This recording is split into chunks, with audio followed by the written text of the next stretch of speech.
everyone, welcome to today's webinar, SDL Technical Series webinar, What's New in Java DXA 2.0. My name is Christina and I will be your host today. Before the webinar, I have a few housekeeping items to cover about this webinar. First, today's webinar will be available on demand after the live session through the same link you are using right now. Also, recording will be shared shortly after the webinar. Second, please feel free to send questions in the Q&A box. We will be answering your question at the end of the session. If you don't get answered during the webinar, we will follow afterwards. Now, I will hand over to Alexei to begin the presentation. Hello, everyone. Thank you, Christina. So my name is Alexei, and I'm going to walk you through what's new in Java DXA. And today's agenda is, first we are going to talk about model service. What is it? Why do we have it? Then we are going to look at DD4T and model service. So we are going to talk about the model service provider that we've written for DD4T applications. Then we talk about DXA web application caching. And at the end, we will take a look at public API documentation that we have now in release 2.0. So, I'm sharing my screen now. I hope you see it well. And as I said, we start with model service, and I got here the release packages for DXA Java. This is the actual zip that you can download from our website. And let's go and install model service from scratch. For this, I need this folder. This is a model service in our CD layout. And this is distributed, not fully built. This is done intentionally because it uses some artifacts that are not available publicly. And for this, you need to take some steps to start to use it. Firstly, you have an installer here, and this will do the magic. So you run the installer, you run the script, it detects that this is the first run and the model service is not fully built. It asks you where is hotfix for UDP. At the later versions of UDP, you don't need this hotfix anymore because this will be a part of CD layout. But initially it was a hotfix, so I'm going to use this one. This hotfix you can get from customer support if you want, if your layout for CD doesn't have it.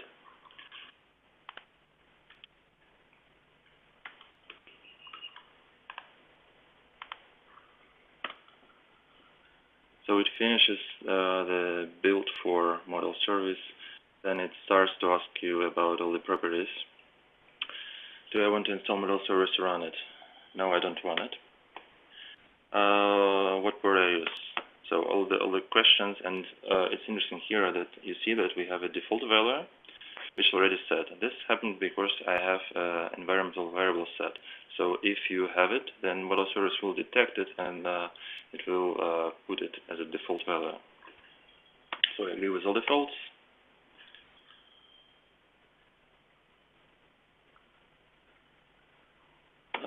Now I don't want to do this. Model service will be not secured just for demo purposes. In real life, you would like to have it secured. Yes, yes, yes, yes, yes, yes, yes, yes.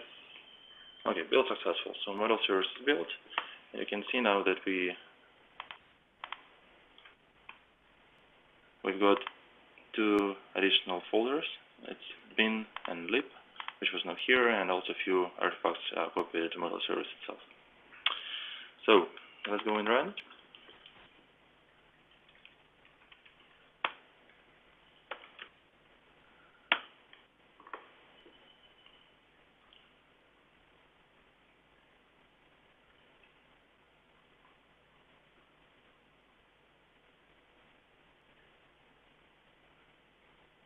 Okay, model service is running. Let's try to request it. What we get?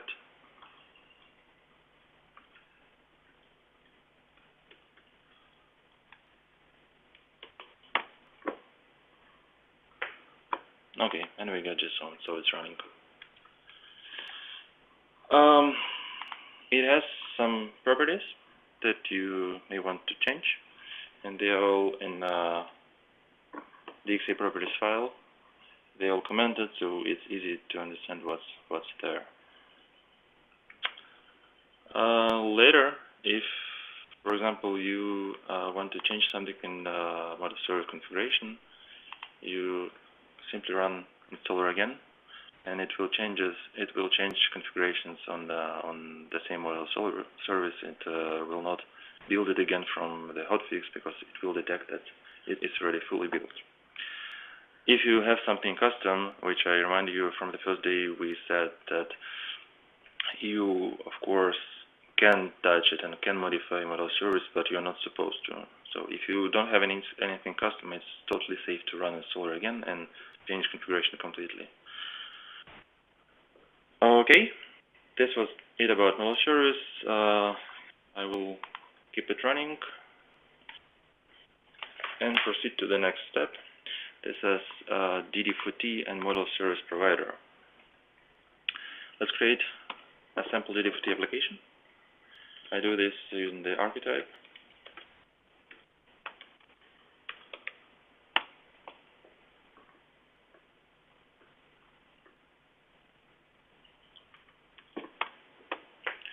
I need the archetype for Web 8 and the latest version.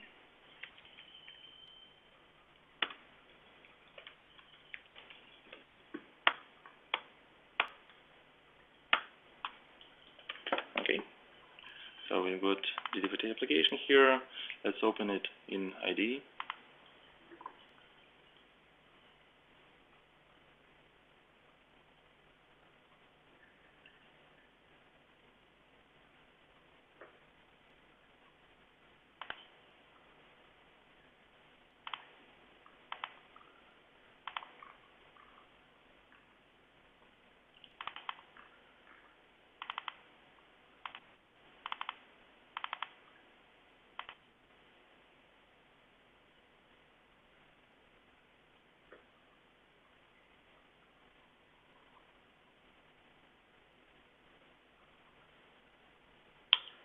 Okay, while IDE is indexing it, I'm going to the documentation portal where I find the page about DD4T to DXA migration, and I open the Java part of it, and you see the procedure how to update it. There are two ways how to update it, using the automatic, or the second is manual. We are not going to manual steps, we do everything as simple as possible, so going automatically. So first it says that you need to copy this dependency. Go to POM and add this dependency. This is a model service provider. Second step says that you need to configure your application now. And the first part of the table is the automatic stuff, so let's go for this one. We need to enable components count for DXA classes. It is in dispatcher servlet XML. You go this, you add it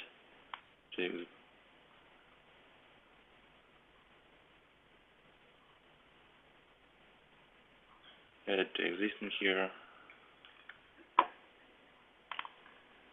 Then it says you need to add properties. Okay, let's do it. Add it.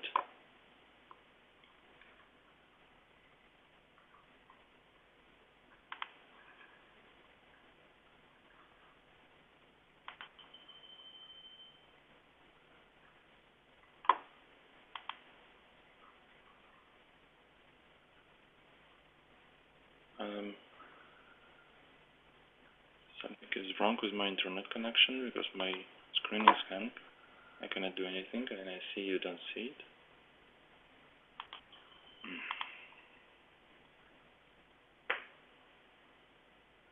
Sorry for that. I'm reconnecting now.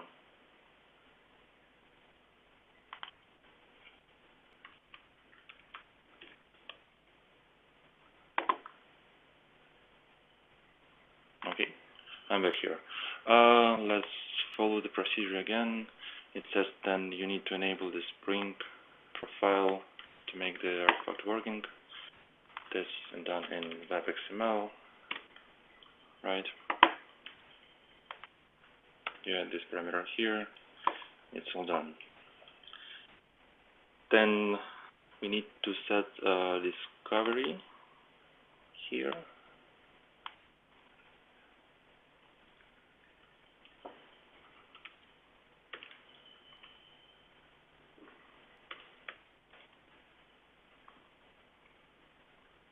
Okay, discovery set, and we need to add dynamic conf, point to the publication and the right port. Then let's create a run config so we can run it.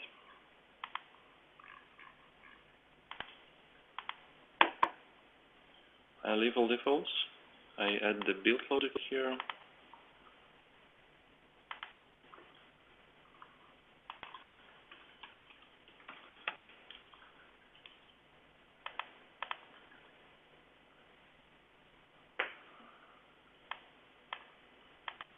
I don't need default build, and I need something to deploy. So I deploy the artifact.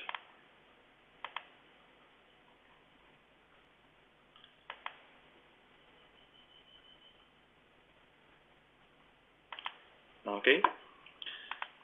Then a bit more preparation for this.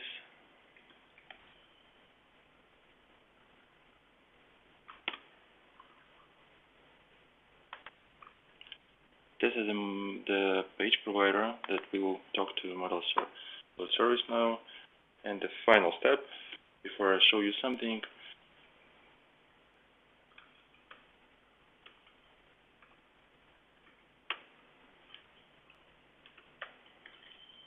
this is the DFT broker page provider.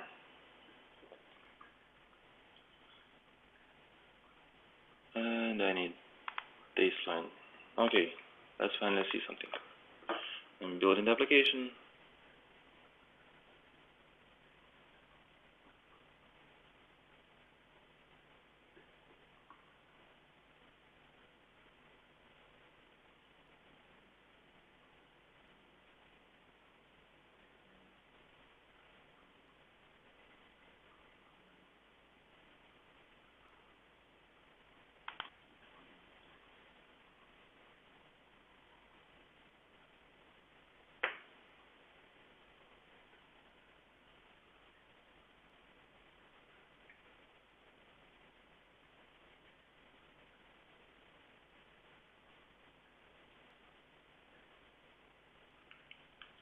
So it's running.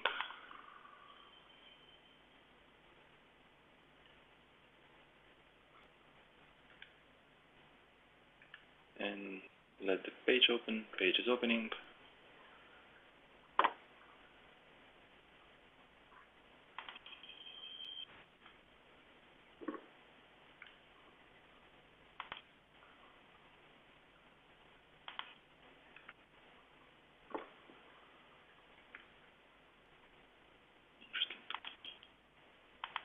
Let's restart it, sorry. Apparently it's cached.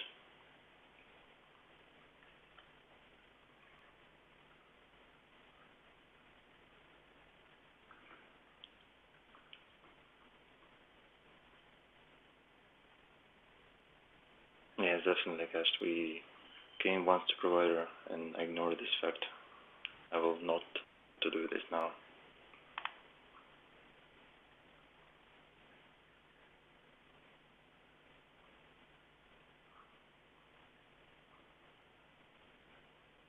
Okay. So we came here, and here we are. Here we ended with a model service page provider, and it goes inside, and it loads the content from the model service. Okay, we got this content. And you see this content is in DD4T because of revision date field, for example. And let me show you how it originally looks in broker database. I requested from mail service, and you see this auto. So it's converted, and DXA application and DD4T application still works just with the same content as published, and DXA application will also work. I cannot show you the fully working site, unfortunately, with DD4T because we have DXA content and it's not adapted for DD4T. So let's finish this part and go to the next one, which is DXA application and caching.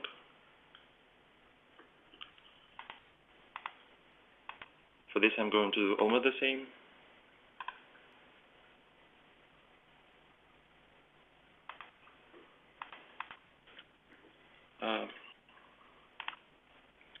I get the Java installer, which is here.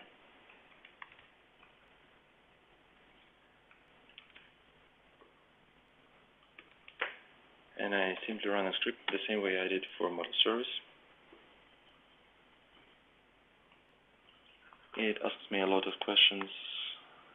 First about modules, I will add everything. Then I will agree with all defaults.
Takes some time because it's downloading the DXA binaries and it builds application for you. And as a result, you have a folder DXA web app, which is actually the Maven project, which we are going to open with ID again.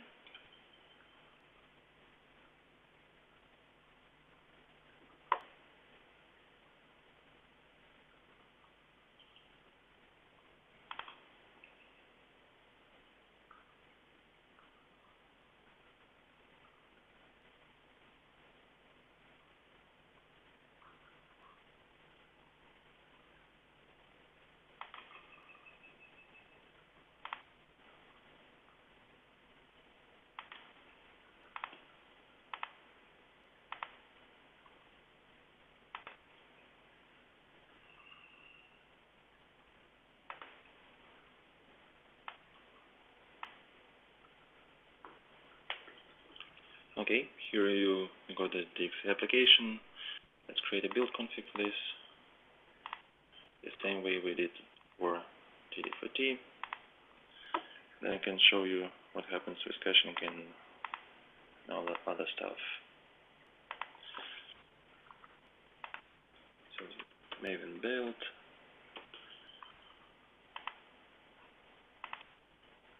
Deployment artifact.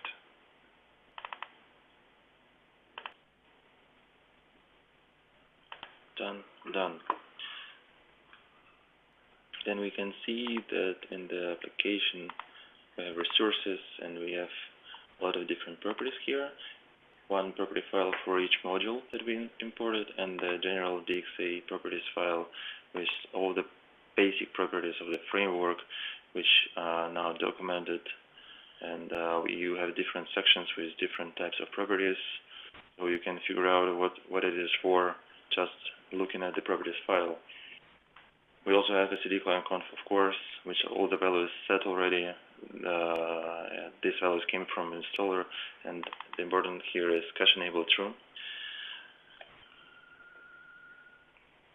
You can see that it's pointing to cache XML, and a cache XML is quite empty, because DXA will create all the caches that it needs automatically, and let's say you don't really need to define all the caches here unless you really want. Unless you want something to be custom, for example, you want different time to live for this specific cache, you can do it here, and then DXA will use the cache that's defined here. If you don't want to do it, you leave it here. You leave it empty, and DXA will do the rest of the magic. Then, since CD client conf is using the general cache provider, which is here, then for DXA it means that this is a shared configuration, and it goes to use all the properties, the same properties as CIL. So you don't need the second configuration for this. Okay, I will disable cache for now, because later I will enable it to show you how it works with and without cache. I need to enable profiles so I can run my application.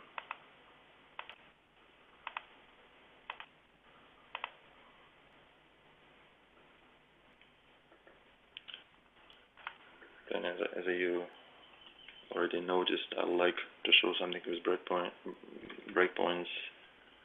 So I go to model service client.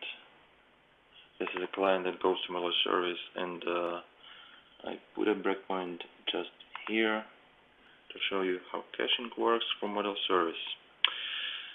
Okay, then let's start it.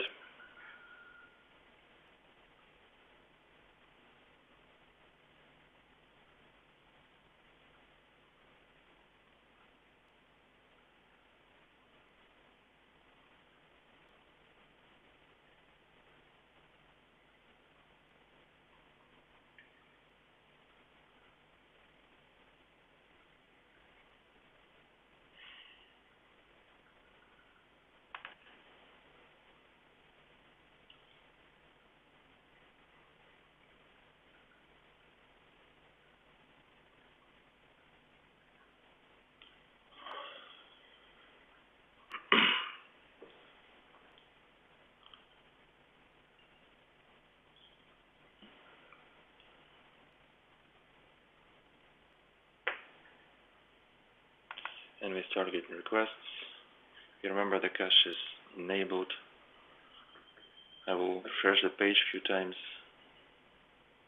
and we will still come here, which will not happen when we disable cache, of course.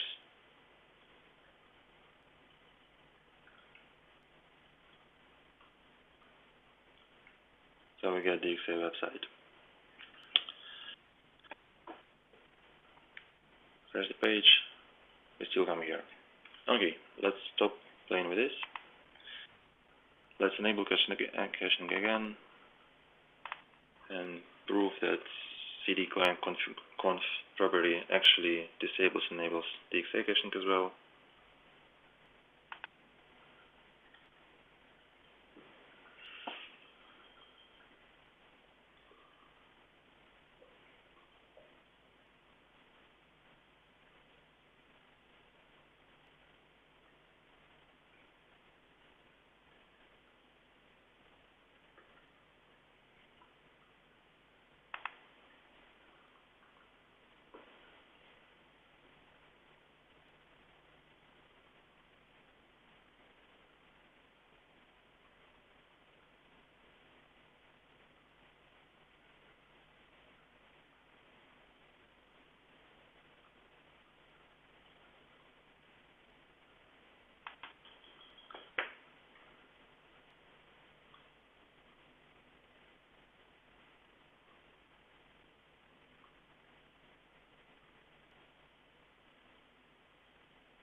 So the page is open.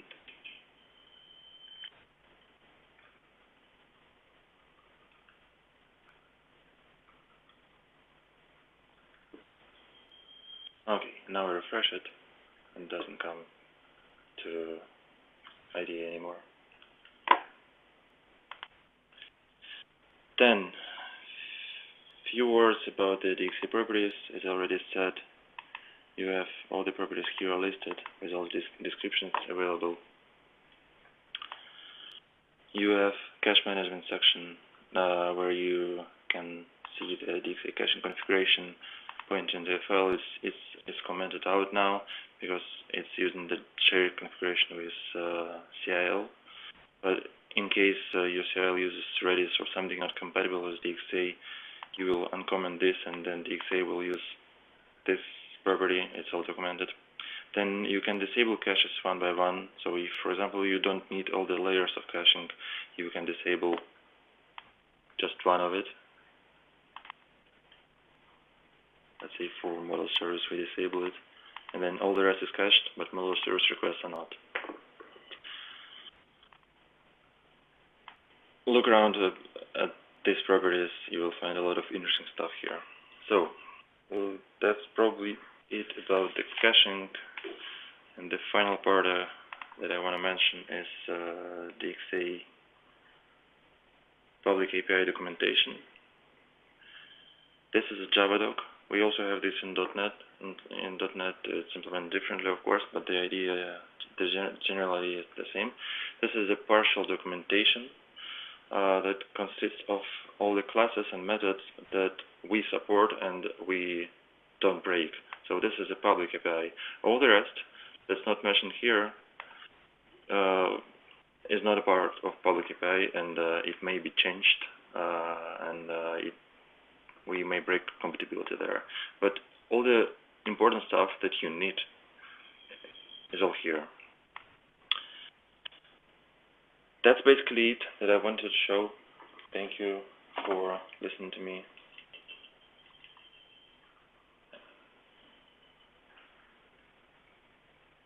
Christina? Thank you for presenting, Alexei. We are now going to open it up the Q&A session. If you have any questions, please enter the question into the Q&A box. We have one first question. If the rendering itself is done to the R2 data model directly, then what is the purpose of the model service? Just to convert to DD40 format when requested as a search. Okay, model service is not just a converter. It has converter implementation, but it is mostly a content provider service for DXA, which makes a lot of calls to CIS to get the content instead of having the same logic in application. And since model service is run locally with other CIS services, it's just faster. Thank you, Alexei. Second question is, with the transition to DXA and publishing contents in JSON format, is the plan to move the broker database to a document-based database instead of the traditional RDMS? It's a tricky question because I'm from the DXA team, and the broker database is mentioned by other developers. So I cannot really answer you this now, but I think that no, I'm not answering this now because just not my field of responsibility. Okay. We're gonna follow up afterwards with that question. And the next question, if we query the component based on the metadata value, which CIS we should use, model service or content service? Model service is not a replacement for CIS. It's an addition to normal CIS stack. So you don't choose between model service and content service. You deploy model service alongside with content service. But for metadata, you use content service. Model service you only use for data and for content that's published to broker, but not for metadata. Okay, thank you. Next question is, does this support Spring 5 reactive stack? No, it's not supported yet.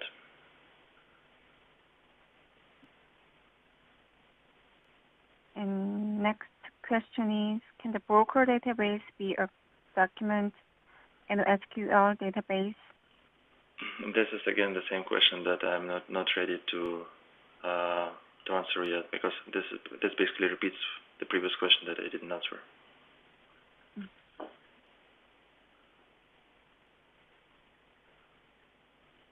And next question. Yeah, somebody missed part of session initially.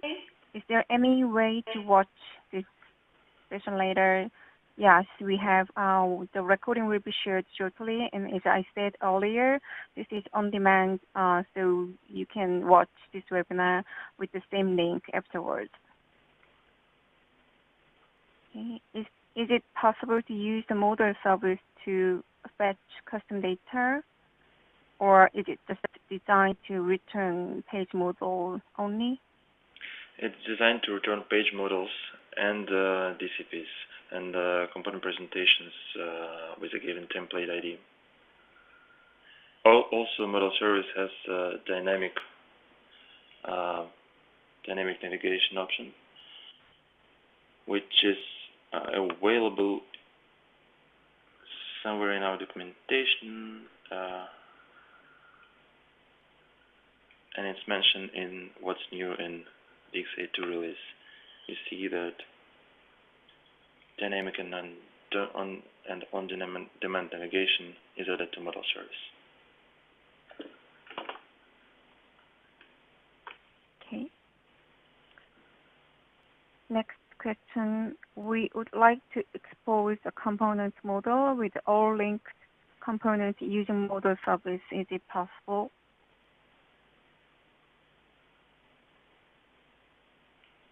Yes, it is possible. If model service detects some component, it will expand it. So yes, it's possible. We have next question. Is there a Java config version of dispatch servlet.xml? You saw dispatcher servlet XML in DD4T application, and I'm not sure if they have Java configuration version for this, but in DXA we don't have dispatch servlet XML, and everything is configured through Java. Thank you. We have the last question. What are the steps to upgrade the DXA 1.7 to 2.0? Okay, as I mentioned at the first day of this webinar, for DXA 1.7 Java, you need first to upgrade DD4T, that's used under the hood, to DD4T2. Then you can follow the procedure that's described in our migration documentation. When you have DXA 1.7 run with DD4T2,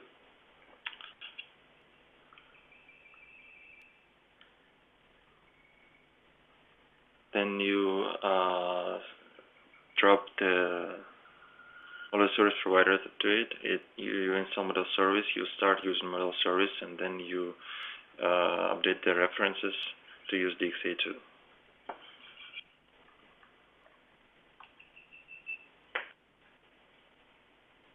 Okay, thank you, Alexei.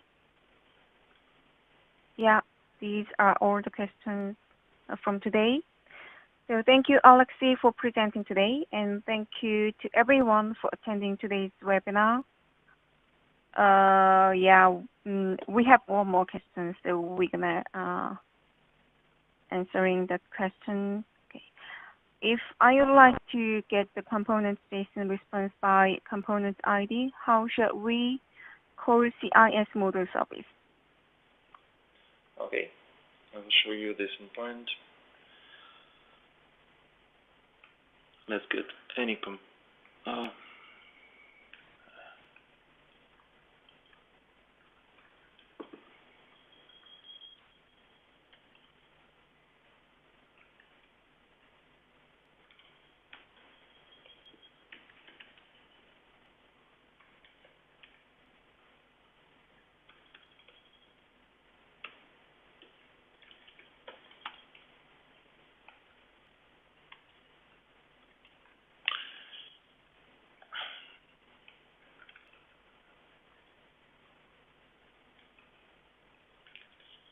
back to the same. Basically, the syntax is the same as you request page model, but instead of given the page ID, you give a component ID, and then it's followed by the dash with the template ID. If template is not present, then this is DCP, and we try to expand it as DCP. If you have a template, you put a template and you expand it as component presentation. So this is basically the syntax of the request. I just don't remember any IDs, so I'm not going to show you how exactly it will be, but the URL is here.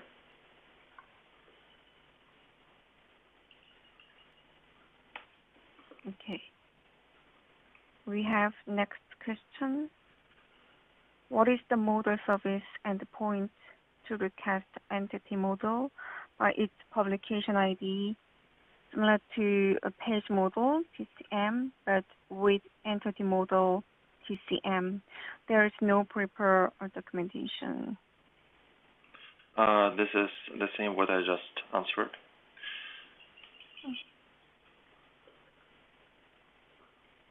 Okay.